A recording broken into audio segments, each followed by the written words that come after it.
لہٰذا جو رفع الیدین کرتا ہے اس کے قادیانی ہونے کے چانسز نہیں ہیں، جو نہیں کرتا اس کے چانسز ہیں، کیونکہ قادیانی بھی ان کے حنفی بھائی ہیں۔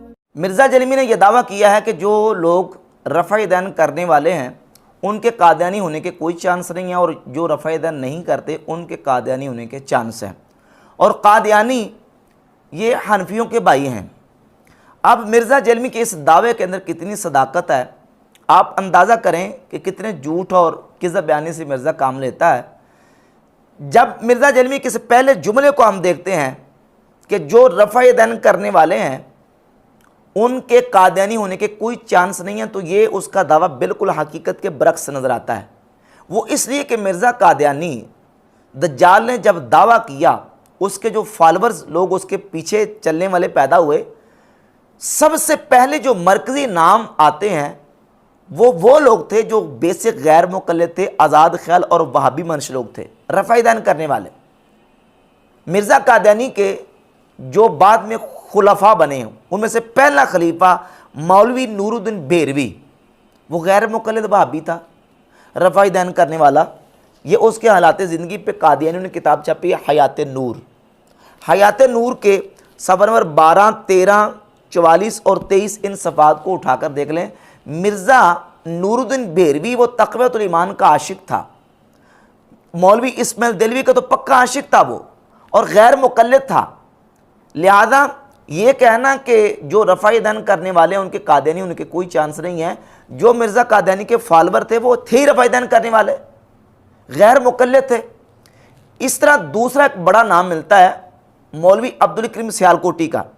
یہ عبدالکریم سیالکوٹی غیر مقلد وہابی تھا، اور یہ وہ شخص تھا جس نے مرزا قادیانی کو دعویٰ نبوت کے اوپر ابھارا اور اکسایا ہے، رفع یدین کرنے والا تھا، اور وہی غیر مقلدین کے طرز عمل پہ عمل پیرا ہونے والا تھا، وہابی تھا، غیر مقلد تھا، رفع یدین کرنے والا تھا مولوی عبدالکریم سیالکوٹی۔ اور اس کے حالات کے حوالے سے مرزا قادیانی کے مرید ڈاکٹر بشارت احمد نے اپنی کتاب بشارت احمدیہ کے صفحہ نمبر 8 پر یہ لکھا ہے کہ مولوی عبدالکریم صاحب اہل حدیث کے امام بیعت کر چکے تھے، میرے پاس بیٹھے ہوئے تھے، مجھے کہنے لگے کہ دیکھو چہرہ پر کیا نور برس رہا ہے۔ یہ مولوی عبدالکریم سیالکوٹی کے بارے میں ڈاکٹر بشارت احمد جو کہ مرزا قادیانی کا مرید ہے وہ لکھ رہا ہے کہ عبدالکریم سیالکوٹی اہل حدیث تھا اور یہ مرزا قادیانی کا آ کے بیعت ہو گیا۔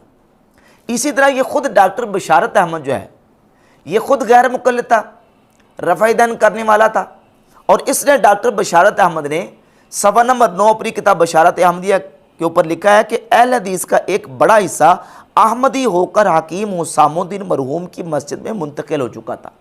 اہل حدیث تھے جنہوں نے مرزا قادیانی کو سب سے پہلے فالو کیا، رفع یدین کرنے والوں نے۔ اسی طرح ایک اور نام مولوی برہان الدین جیلمی کا مشہور نام ہے۔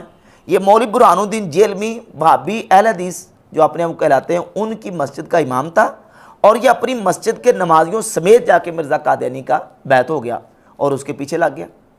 اور مرزا جیلمی کیا کہتا ہے کہ رفع یدین کرنے والوں کا چانس نہیں ہے کہ وہ قادیانی ہو جائیں۔ بھائی جو قادیانی ہوئے ہیں وہ سب سے پہلے وہی لوگ ہوئے ہیں جو رفع یدین کرنے والے تھے، غیر مقلد تھے۔ یہ مولوی برہان الدین جیلمی جو ہے یہ غیر مقلد وہابی مولوی تھا، اور یہ باقاعدہ اپنے نمازیوں سمیت جا کے مرزا قادیانی کا مرید ہو گیا۔ ڈاکٹر بشارت احمد، مولوی نور الدین بھیروی، اور ایک مشہور نام ہے مولوی احسن امروہی، غیر مقلد وہابی تھا، رفع یدین کرنے والا تھا، اور یہ مرزا قادیانی کا جا کے مرید ہو گیا۔ تو مرزا جیلمی کا یہ دعویٰ کہ جو رفع یدین کرنے والا ہے اس کے قادیانی ہونے کے کوئی چانس نہیں ہے، جھوٹا دعویٰ ہے۔ آپ تاریخ اٹھا کر دیکھ لیں قادیانیوں کی، قادیانی سب سے پہلے لوگ ہوئے ہی وہ ہیں جو اپنے آپ کو غیر مقلد وہابی کہتے تھے۔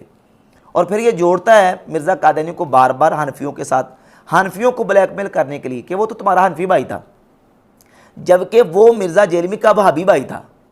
اور میرے پاس کچھ قادیانی بھائی کچھ عرصہ پہلے آئے تھے، اور ظاہر ہے کہ میں یہود و نصارہ سے بدتر نہیں ان کو سمجھتا، بالکل کلیئر کٹ میں اپنی ویڈیوز میں بھی کہتا ہوں، اس لیے کہ وہ قرآن کو مانتے ہیں، بخاری مسلم کو مانتے ہیں۔ وہ وہابی بھائی اس لیے کہ مرزا جیلمی کی جو توحید کا تصور اور کنسیپٹ ہے وہی تصور قادیانیوں کا ہے۔ وہ کہتے ہیں مشرک تو نہیں ہیں، وہ کسی دربار پہ نہیں جاتے، کسی جھنڈے کو سلام نہیں کرتے، کسی قبر کے آگے نہیں جھکتے۔ وہ کہتے ہیں یار یہ بریلوی دیوبندی تو ہیں مشرک، شیعہ بھی بہت شرک کرتے ہیں، اہل حدیث کچھ بہتر ہے۔ شرک اور توحید کے حوالے سے جو مرزا جیلمی دعویٰ کرتا ہے وہی دعویٰ قادیانیوں کا ہے۔ محمد بن عبد الوہاب نجدی جو فرقہ وہابیہ کا بانی اور پیشوا ہے، محمد بن عبد الوہاب نجدی کو مرزا قادیانی 12ویں صدی کا مجدد مانتا تھا۔ مرزا قادیانی بھی مجدد مانتا تھا اور مرزا جیلمی بھی محمد بن عبد الوہاب نجدی کو مجدد مانتا ہے۔ مرزا جیلمی نے اس کے اوپر پورا بیان دیا ہوا ہے۔ یہ کتاب دیکھیں اصل مصفہ قادیانیوں کی، اس کتاب کے صفحہ نمبر 165 پہلی جلد کے محمد بن عبد الوہاب نجدی کو 12ویں صدی کا مجدد ڈکلیئر کیا گیا ہے اور 13ویں صدی کے مجددین میں مولوی اسماعیل دہلوی کو شامل کیا گیا ہے۔ تو یہ قادیانیوں کے ہاں وہی تصور تھا، توحید کا کنسپٹ تھا جو مرزا جیلمی کا ہے۔ اور اس کے علاوہ جہاں تک بات ہے مرزا قادیانی کے وہابی غیر مقلد ہونے کی اور وہابیوں کے ساتھ اس کے روابط اور تعلقات کی، اس حوالے سے پہلے ایک چیز سمجھ لیں۔ یہ کتاب ہے مولوی عبدالمجید سودروی کی سیرت ثنائی۔ اس کتاب کے صفحہ نمبر 452 پہ مولوی محمد حسین بٹالوی مدیر اشاعت السنہ رسالے کے جو ایڈیٹر تھے، یہ محمد حسین بٹالوی، ان کے حوالے سے لکھتا ہے کہ آپ کا وطن بٹالہ تھا مگر قیام زیادہ تر لاہور ہی میں رہا۔ پہلے باٹی گیٹ کی مسجد میں اقامت اختیار فرمائی، پھر چینیاں والی مسجد میں آ گئے۔ لاہور میں 8 تراویح کی ترویج آپ ہی سے ہوئی۔ اشاعت و سنہ کے ذریعے اہل حدیث کی بہت خدمت کی۔ لفظ وہابی آپ ہی کی کوشش سے سرکاری دفاتر اور کاغذات سے منسوخ ہوا اور جماعت کو اہل حدیث کے نام سے موسوم کیا گیا۔ یہ محمد صاحب بٹالوی وہ ہیں جو چینیاں والی مسجد میں امام و خطیب تھے اور لاہور میں 8 تراویح کی اشاعت انہی نے کی۔ اور یہ چینیاں والی مسجد وہ ہے جہاں مرزا قادیانی جب لاہور آتا تھا نماز پڑھنے کے لیے وہیں جایا کرتا تھا۔ یہ کتاب ہے قادیانی مفتی محمد صادق کی ذکر حبیب۔ اس کتاب کے صفحہ نمبر 8 پر مفتی صادق لکھتا ہے غالباً 1893 کا واقعہ ہے کہ میں لاہور میں حضرت مسیح موعود علیہ السلام یعنی یہ مرزا قادیانی کے بارے میں لکھا ہے کہ ہم رکاب تھا۔ نماز جمعہ کے لیے آپ مسجد چینیاں میں تشریف لے گئے اور نماز پڑھنے کے بعد فوراً تشریف لے آئے اور میں بھی حضور کے ساتھ تھا۔ مرزا قادیانی نماز پڑھنے کے لیے کہاں گیا؟ چینیاں والی مسجد میں، جو کہ وہابیوں کی مسجد تھی، اور محمد صاحب بٹالوی جو مدیر تھا اشاعت و سنہ کا، جو ایڈیٹر تھا، یہ وہاں امام و خطیب تھا اور اس کے تعلقات وہابیوں کے ساتھ تھے۔ مرزا قادیانی کے بیٹے نے یہ کتاب لکھی مرزا قادیانی کے لاتِ زندگی پر، سیرت المہدی۔ اس کے صفحہ نمبر 51 پہلی جلد کے لکھتا ہے کہ بیان کیا مجھ سے حضرت والدہ صاحبہ نے کہ میری شادی سے پہلے حضرت صاحب کو معلوم ہوا تھا کہ آپ کی دوسری شادی دلی میں ہوگی، چنانچہ آپ نے مولوی محمد صاحب بٹالوی کے پاس اس کا ذکر کیا۔ یہ وہی محمد صاحب بٹالوی۔ تو چونکہ اس وقت اس کے پاس تمام اہل حدیث لڑکیوں کی فہرست رہتی تھی، کہ ان کی اہل حدیث لڑکیوں کی فہرست رہتی تھی، اور میر صاحب بھی اہل حدیث تھے اور اس سے بہت میل ملاقات رکھتے تھے، اس لیے اس نے حضرت صاحب کے پاس میر صاحب کا نام لیا۔ آپ نے میر صاحب کو لکھا۔ شروع میں میر صاحب نے اس تجویز کو بوجہ تفاوت عمر ناپسند کیا مگر آخر رضامند ہو گئے، اور پھر حضرت صاحب مجھے بیانے دلی گئے۔ آپ کے ساتھ شیخ احمد علی اور لالا ملاوا بھی تھے۔ نکاح مولوی نذیر حسین نے پڑھا تھا۔ یہ 27 محرم 1302 ہجری بروز پیر کی بات ہے اور اس وقت میری عمر 18 سال کی تھی۔ حضرت صاحب نے نکاح کے بعد مولوی نذیر حسین کو 5 روپے اور ایک مصلہ نظر دیا تھا۔ مولوی نذیر حسین دہلوی یہ وہابیوں کے بہت بڑے عالم تھے، اور مولوی محمد صاحب بٹالوی یہ بھی اہل حدیث وہابیوں کے بڑے عالم تھے جو اپنے آپ کو اہل حدیث کہتے ہیں، اور ان کے پاس اہل حدیث لڑکیوں کی فہرست رہتی تھی۔ مولوی محمد صاحب بٹالوی نے میر ناصر جو کہ وہابی تھے ان کی بیٹی کا رشتہ مرزا قادیانی کو لے کے دیا، اور نکاح پڑھانے والا کون تھا؟ مولوی نذیر حسین دہلوی جو کہ وہابیوں کا بہت بڑا عالم تھا۔ اب یہ ان کے تعلقات ذرا ملاحظہ کریں۔ یہ ہے اشاعت و سنہ، وہ رسالہ جس کا ذکر ہو رہا تھا۔ اس اشاعت و سنہ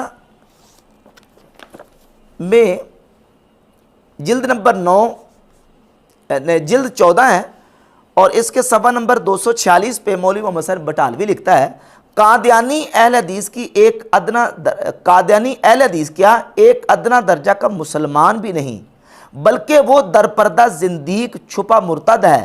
وہ اہل حدیث بن کر وہ اہل حدیث بن کر سادہ لو اہل حدیث کو زندیق بنانا چاہتا ہے۔ کیا بن کر؟ اہل حدیث بن کر۔ تو وہ اہل حدیث بن کر یہ سارا کچھ کرتا تھا، وہ غیر مقلد تھا، اس کا حنفیت کے ساتھ کوئی تعلق نہیں تھا۔ یہی محمد حسین بٹالوی کے بارے میں مولوی عبداللہ روپڑی صاحب اپنے فتاوی اہل حدیث کی پہلی جلد کے صفحہ نمبر 108 پر لکھتے ہیں کہ یہ محمد حسین بٹالوی صاحب جو ہیں، مولانا محمد حسین بٹالوی مرحوم جس معنی سے حنفی اہل حدیث کہلائے، حنفی اہل حدیث، اس معنی سے تقلید شخصی کی شرعی حیثیت کچھ نہیں رہتی، کیونکہ اہل حدیث کے ساتھ حنفیت کے اضافہ کا صرف یہ مطلب ہے کہ جو مسئلہ قرآن و حدیث سے نہ ملے اس میں اپنی رائے سے کسی امام کا قول لینا بہتر ہے، اور ہندوستان میں چونکہ حنفی مذہب زیادہ مروج ہے اس لیے انہی کی موافقت ان کو انسب معلوم ہوئی۔ مولوی محمد حسین بٹالوی ہے تھے وہابی اہل حدیث اپنے آپ کو کہتے، لیکن وہ اہل حدیث حنفی کہتے اپنے آپ کو، حنفی اہل حدیث۔ حنفی اہل حدیث کیوں؟ کہ تھا وہ بیسک اہل حدیث وہابی، لیکن جو مسئلہ قرآن و حدیث سے نہیں ملتا تھا اس میں وہ کہتا تھا کہ میں اس میں مسئلہ جو ہے وہ لوں گا حنفیوں کا، چونکہ حنفی یہاں زیادہ رائے تھے، زیادہ حنفیت مروج تھی۔ تو اس اعتبار سے یہ ساری چیزیں آن دا ریکارڈ موجود ہیں۔ اور پھر اس حوالے سے مرزا قادیانی کے مرید ڈاکٹر بشارت احمد نے مجدد اعظم اپنی کتاب اس کی جلد 2 صفحہ نمبر 917 میں مرزا قادیانی کے حوالے سے لکھا ہے کہ مرزا قادیانی کہتا ہے یاد رکھیں کہ ہماری جماعت بنسبت عبداللہ کے اہل حدیث سے اقرب ہے، اور عبداللہ چکڑالوی کے بہودہ خیالات سے ہمیں کچھ بھی مناسبت نہیں۔ یعنی کہتا کہ ہماری جو قادیانی جماعت ہے یہ اہل حدیث وہابیوں کے زیادہ قریب ہے۔ اور اس سلسلے میں آخری حوالہ مولوی اسماعیل سلفی غیر مقلد وہابی عالم کی کتاب تحریک آزادی فکر کے صفحہ 188 سے پیش کر دیتا ہوں۔ وہ لکھتے ہیں کہ مرزا غلام محمد قادیانی اپنے آپ کو بریلوی حنفی ظاہر کرتے تھے، لیکن حقیقت میں وہ حنفی بھی نہ تھے۔ اہل حدیث تو کیا ہوتے، البتہ غیر مقلد ہو سکتے ہیں، کیونکہ وہ نہ فقہ حنفی کے پابند تھے، نہ وہ صحابہ اور تابعین ائمہ سلف کی روش پر چلنا پسند کرتے ہیں۔ تنقید حدیث کے متعلق وہ ائمہ حدیث کی بجائے اپنی ذات کو معیار سمجھتے ہیں۔ یعنی وہ سیم مرزا جیلوی والا طریقہ تھا، وہ وہی اسلوب تھا، اس لیے ترک تقلید کے باوجود اہل حدیث نہیں ہیں۔ یعنی یہ مولوی اسماعیل سلفی غیر مقلد وہابی بھی مان گئے کہ مرزا قادیانی وہ تقلید کو ترک کرتا تھا، تقلید نہیں کرتا تھا، لیکن وہ اہل حدیث بھی نہیں تھا۔ لیکن یہ ساری چیزیں ثبوت اور دلائل بتاتے ہیں کہ مرزا قادیانی وہ مرزا جیلمی کی طرح آزاد خیال آدمی تھا، جو دل کرتا تھا وہ کرتا تھا، اور ترک تقلید کے باوجود وہ اپنی منمانی کرتا تھا۔ نماز کے جو فروعی مسائل ہیں، رفع دین اور فاتح خلف الامام اور اونچی آمین اور یہ ساری چیزیں وہ اپنی من مرضی سے کرتا تھا، وہ تقلید کرنے والا امام ابو حنیفہ رحمۃ اللہ کا مقلد نہیں تھا۔